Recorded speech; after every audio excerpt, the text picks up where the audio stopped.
Bertrand Mario, avocat à la Cour au barreau de Luxembourg. Aujourd'hui, une question, encore une fois, sur l'affectation et sur la liquidation en matière de droit associatif. L'opération de liquidation des biens d'une ASBL en procédure de dissolution. Tout simplement, l'opération de liquidation s'opérera, dans ce cas, par les soins d'un liquidateur ou de plusieurs. Ceux ou ces liquidateurs exerceront leurs fonctions par application des statuts, si les statuts en font mention, soit en conformité avec une décision de l'Assemblée générale, par ailleurs aussi, ou encore par application d'une décision de justice. Et cette décision du juge fera suite à la saisine éventuelle du ministère public, le parquet ou de tout intéressé.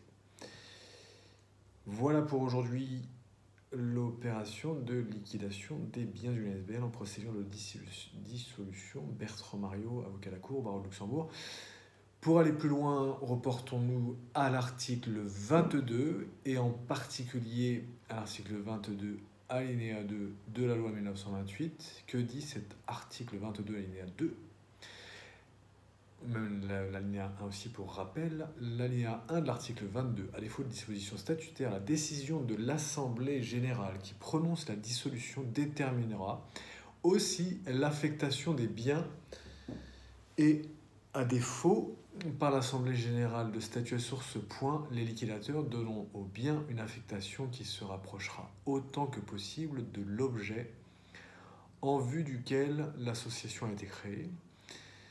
Et donc maintenant l'alinéa 2 de l'article 22 de la loi 1928, la liquidation s'opère dans ce cas par les soins d'un liquidateur ou de plusieurs liquidateurs qui exercent leurs fonctions soit par application des statuts, soit en vertu d'une résolution de l'Assemblée générale, soit à défaut de celle-ci en vertu d'une décision de justice qui pourrait être provoquée par tout intéressé ou par le ministère public.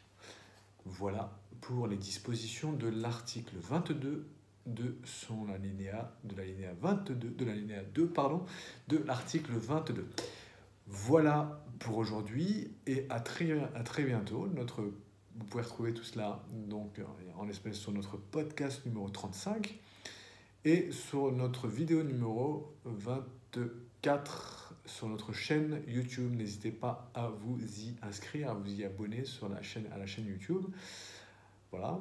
Et à très bientôt pour un nouveau podcast, pour un nouvel article, nouveau podcast et une nouvelle vidéo, en espérant vous servir au mieux. À très bientôt, Bertrand Mario, avocat à la Cour au Luxembourg.